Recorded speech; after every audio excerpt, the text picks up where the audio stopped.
Coming up on today's episode of Airborne Unlimited, Avidyne goes wireless, Bad Elf updates their ADSB Kickstarter page, pilot certificate revoked for allowing cockpit visitor, and there are only a few more days before the new Star Wars movie.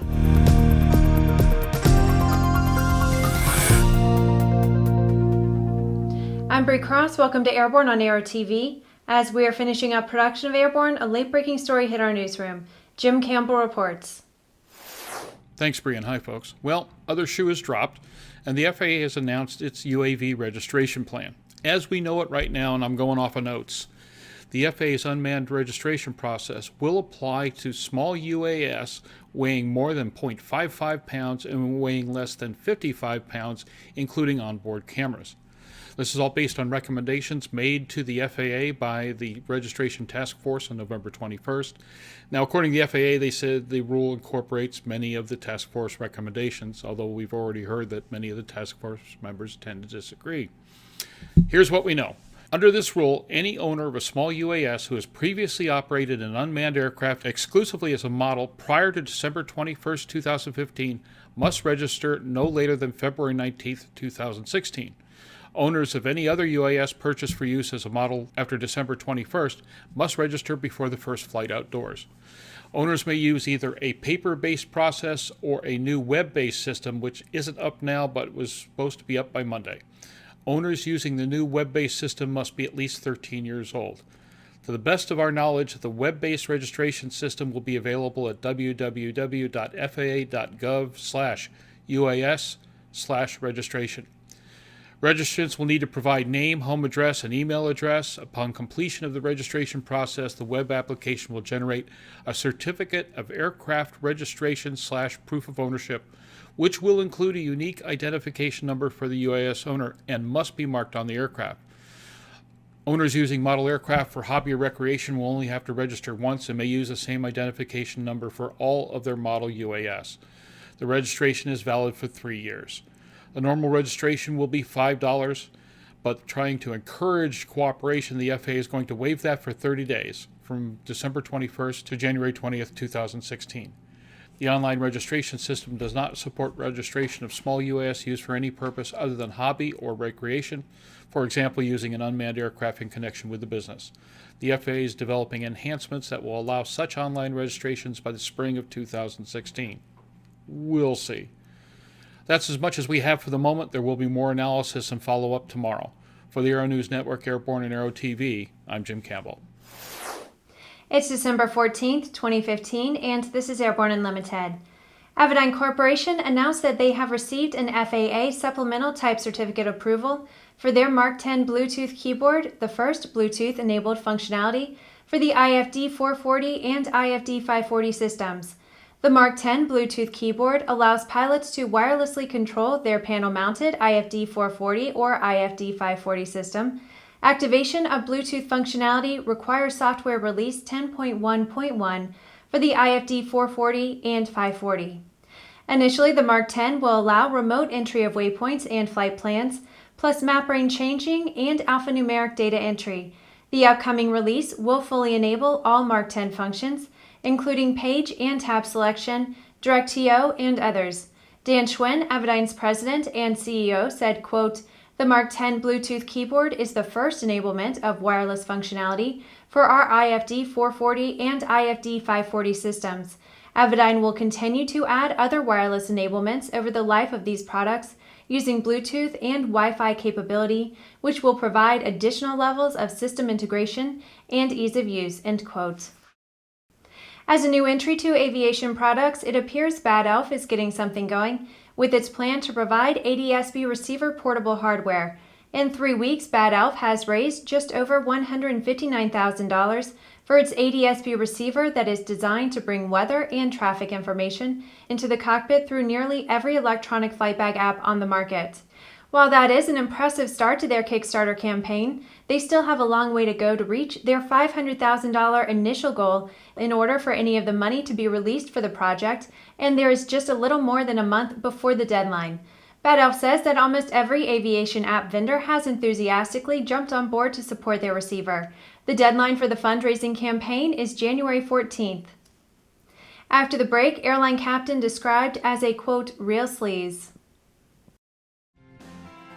AML's patent-pending wireless induction charging system eliminates confusion over those charging cables, cuts down cockpit cable clutter, and allows you and your passengers to fly cordless and eliminate the cable nightmare. www.aviationmodificationleaders.com. The KSN 770 is an affordable, WAS-enabled integrated MFD with a flexible hybrid user interface from Bendix King. Get your fingers on the 770's perfect blend of touchscreen and hard buttons. Easily control your GPS navigation, Navcom, weather, traffic, and terrain in any condition. For more information, go to bendixking.com. Concorde's recombinant gas RG series sealed battery technology produces a high-performance battery with the advantages of being pre-tested and fully charged at the factory. Find out more about Concorde's entire line of batteries at www.concordebattery.com. Concorde, the heart of your aircraft. There's a difference between charting a steady course and pushing for the ceiling. And for nearly a century, Hartzell Propeller has been defining that difference. It's in our passion for engineering and research and our dedication to testing the limits of performance. We are built on honor. We are Hartzell Propeller. Welcome back. If you would like to be a supporter of Airborne Unlimited, send an email to jim@aero-news.net. A Kuwait Airways pilot has reportedly had his license revoked after allowing an ex-porn star to visit the cockpit during a flight from London to New York's JFK Airport 2 years ago. The Washington Post reports that actress Chloe Khan, a British citizen, said the pilot, who was not named, invited her and a friend into the cockpit during the flight, smoking cigarettes and offering his guest champagne. The actress took a selfie while sitting near the controls of the aircraft. The UK newspaper, the Daily Star, quoted her as saying that she, quote, pushed something. I don't know what it did, but he said it was fine as the plane flew itself, end quote. She also described the pilot as a, quote, real sleaze. According to the report, the co-pilot was demoted and it was determined that none of the rest of the crew was aware of the incident and they were not disciplined. Each week we share with you an online video that one of our viewers found especially entertaining. We call it our Aero Video of the Week. Final liftoff of Atlanta. In this video, we see the classic example of a traffic conflict on final approach between a high wing and a low wing airplane. This video will probably add a few beats to your heart rate. Search near miss on short final on YouTube. After these messages, pilots at Kalitta Air authorize a strike. Now certified, Aspen Avionics single-band ADS-B, ATX-100, and ATX-100G transceivers are the next-gen ADS-B solution that provides the features pilots need while keeping flyaway costs low. Check it out now at aspenavionics.com.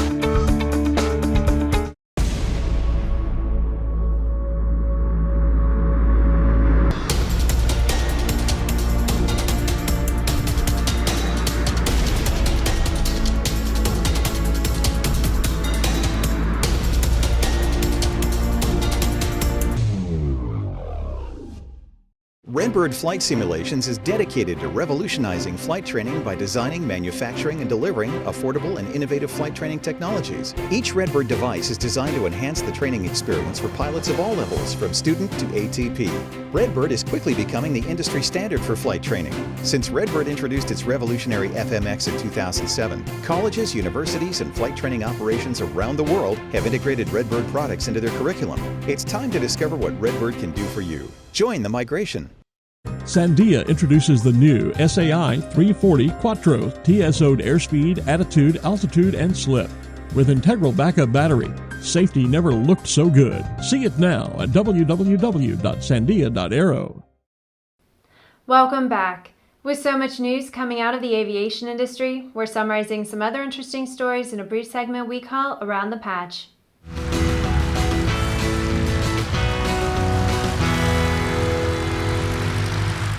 Pilots employed by Kalitta Air have voted overwhelmingly to authorize a strike against the Michigan-based cargo airline. Kalitta Air operates a fleet of Boeing 747 aircraft in support of the global network of DHL Express. If you've ever wanted to fly a P-51 fighter, here's your chance. Stallion 51 is partnering with Angel Flight Southeast to raffle off a chance to take control of the World War II legend while helping the charity's worthy mission. The Australian Defence Force has signed a contract for the purchase of 49 PC-21 training aircraft. Under the new contract, the total package will include the aircraft, simulators, other training equipment, and comprehensive long-term support. One of the members of the FAA's UAS Registration Task Force says that a fee associated with registration might make owners reluctant to register with the government. The task force had recommended free registration, but now it appears there may be a fee involved. Burt Rutan is certainly an inspirational figure in the industry. Stephen Keen was so impressed with Rutan's new Skigull airplane that he incorporated the airplane into a flight simulator app he's offering for free on the Google Play Store. Well, that's our trip around the patch. Now let's move on to the rest of the news. The battle between the state of Connecticut and almost all aviation history scholars regarding who made the first heavier-than-air powered controlled flight continues as the state of Ohio throws a counterpunch. Here's a quick recap of the match.